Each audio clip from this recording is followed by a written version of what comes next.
ఎంత మేరకు ప్రభావం చూపించే అవకాశం ఉంటుంది? లేదంటే అసలు మావోయిస్టు పార్టీ పూర్తి స్థాయిలో పార్టీ అంతటా సాయుధ పోరాటాన్ని విరమించుకొని ఒక రాజకీయ పార్టీగా అవతరిస్తే ప్రభావం చూపించే అవకాశం ఉంటుంది, కానీ వ్యక్తులుగా వస్తే ఏమైనా ప్రభావం చూపించే అవకాశం ఉంటుంది అనుకోవాలా?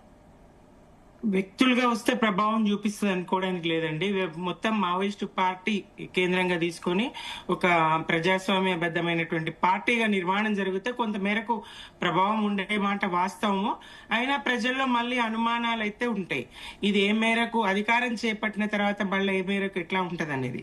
ఇందాక మల్లేశం గారు అన్నట్లు ఇదివరకే జరగాల్సింది నిర్మాణం జరుగుతుండే అంటే కాలానికి అనుగుణంగా మార్పులు జరుగుతాయి, కానీ ముందస్తుగా ఏది ఊహించలేమో అది జరుగుతుందని అనుకోలేమండి.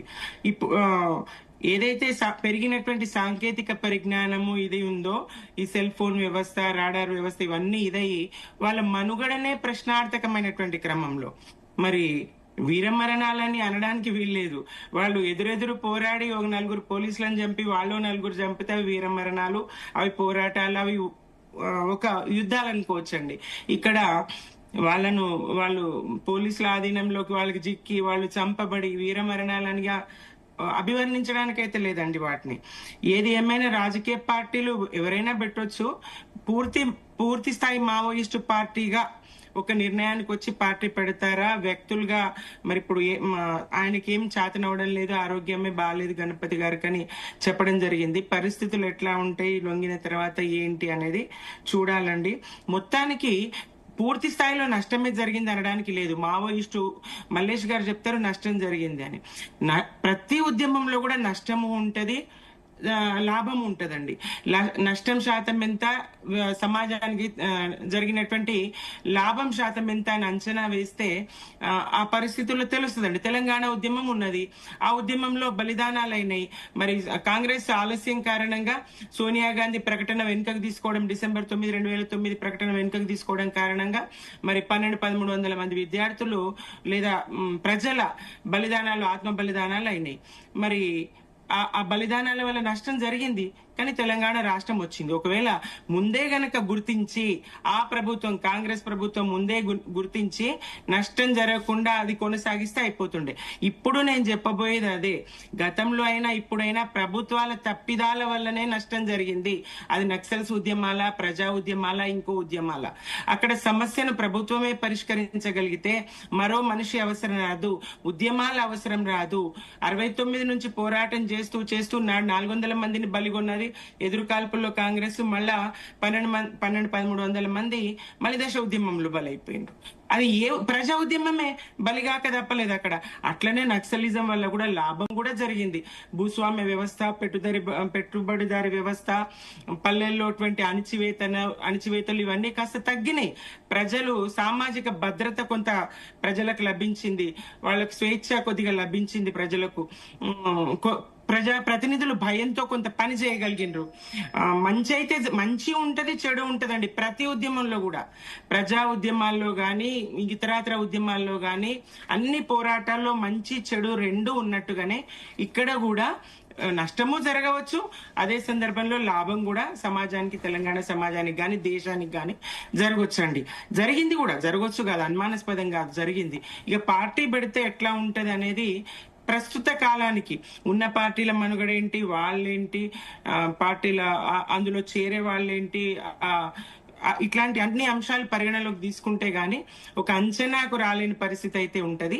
ఇది రాజకీయంగా మావోయిస్టు పార్టీ రాజకీయ పార్టీగా ఆవిర్భవించినప్పటికీ మరిన్ని ప్రజా ఉద్యమాలు తలెత్తని పరిస్థితులు దేశంలో ఉంటాయి అనుకోవడానికి వీల్లేదండి. అడవుల్లో భద్రత కావాలి, ఆదివాసులకు రక్షణ కావాలి, ప్రజలే తిరగబడే పరిస్థితులు రాకుండా ప్రభుత్వాలు చూసుకోవాల్సింది. నక్సలైట్లు ఎక్కడి నుంచో రాలేరు, ప్రజల నుంచే వచ్చిండ్రు. మరి ఆ ప్రజలే మళ్ళీ తిరగబడకుండా, ఆ ప్రజలే మళ్ళీ ప్రశ్నించకుండా, ఆ ప్రశ్న రావాల్సిందే, కానీ ప్రజలు ప్రభుత్వంతో ప్రత్యక్ష యుద్ధం చేసే పరిస్థితులు లేకుండా, అది ఆయుధంతో చేస్తారా, నిరాయుధులుగా చేస్తారా, ఎట్లా చేస్తారా చేస్తారు. కానీ అట్లాంటి పరిస్థితులు లేకుండా ప్రభుత్వాలు ఎంత బాధ్యత ఉందో సుమిత్రానంద్ గారు ఈ విషయంలో, రాజకీయ పార్టీలు కూడా అంతే బాధ్యత ఉంటుంది కదా. రాజకీయ పార్టీలే అక్కడ గట్టిగా ఉండి కొట్లాడగలిగే సిచ్యువేషన్ లో ఉంటే విపక్ష పార్టీలు, ప్రభుత్వాలు ఖచ్చితంగా ఈ తరహా సాయుధ ఉద్యమాలకి ఆస్కారం ఉండే అవకాశం లేదు కదా. రాజకీయ వ్యవస్థ మీద నమ్మకం లేకే కదా గన్నులు పట్టుకొని అన్నలు బయలుదేరింది. అవునండి. ఆ నాటి పరిస్థితులలో రాజకీయ పరిస్థితుల మీద పాలకపక్షమైన ప్రతిపక్షమైన రెండు దొందే అనే వ్యవస్థ ఉండేది. కానీ ఇప్పుడు అట్లా కాకుండా మేము చూడండి, ఖమ్మంలో ఇల్లు కూలిన పేదల పక్షాన గొంతెత్తగలుగుతున్నాం. ప్రతిపక్షంగా మేము ఏది మూసీ సుందరీకరణలో వేలాది ఇల్లు నేలమట్టం చేస్తా ఉంటే కాదంటున్నాం. ఇట్లాంటి సందర్భంలో బాధితుల పక్షాన మాట్లాడగలిగిన వాళ్ళు లేనప్పుడే వాళ్ళు అడవులు వెతుక్కున్నారండి. దుఃఖితులు, బాధితులు, సమస్యలు ఉన్న వాళ్ళు ఎక్కడున్నారు, అన్నలు ఎక్కడున్నారు, మావోయిస్టులు ఎక్కడున్నారు, నక్సలైట్లు ఎక్కడున్నారు, అన్నా మమ్మల్ని కాపాడన్నా, ఈ భూస్వామి బారి నుండి మమ్మల్ని కాపాడు, ఈ జమీందారు బారి నుండి మమ్మల్ని కాపాడు, ఈ ప్రజాప్రతినిధి బారి నుండి మమ్మల్ని కాపాడని వాళ్ళు మొరబెట్టుకున్న పరిస్థితి. ఇప్పుడు ఆ పరిస్థితి లేదు.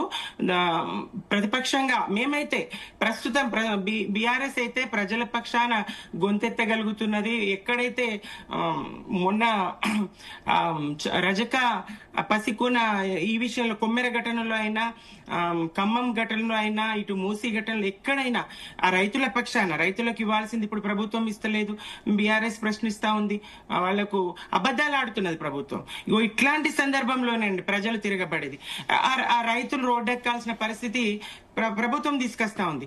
ఈ ప్రభుత్వం ఘనత వాళ్ళు లొంగిపోవడానికి రేవంత్ సర్కార్ కారణమైతుంది. ఘనత వాళ్ళ గొప్ప అంటే కాదండి, ప్రజల పక్షాన ఉంటే గొప్ప. ఇలాంటి ఉద్యమాలు రాకుండా ఉంటాయి. వరికి బోనస్ ఇచ్చినా అని చెప్పేసి రేవంత్ రెడ్డి గారు ఎన్నికల సభల్లో అబద్ధాలు చెప్తారు. ఇగో ఇవ్వబోతున్నాం ఏది రైతు భరోసా అని అబద్ధాలు చెప్తారు. ఇట్లాంటి సందర్భంలోనే కదా ప్రజల నుంచి తిరుగుబాటు వచ్చేది. ఇగో వాళ్ళకి నాయకత్వం వహిస్తూ వాళ్ళ గొంతుకగా బీఆర్ఎస్ మేము ఇప్పుడు ఉంటున్నాం. సరే, ఎంత ప్రజా ఉద్యమాల్లో గాని పార్టీల్లో గాని ప్రజల పక్షాన ఎన్ని పార్టీలు ఉన్నా మావోయిస్టు పార్టీని కూడా ఆహ్వానించదు. జితేంద్ర గారు, కేంద్ర ప్రభుత్వం మీద ఆరోపణలు ఉన్నట్టు బలవంతంగానూ ఆపరేషన్ కగారు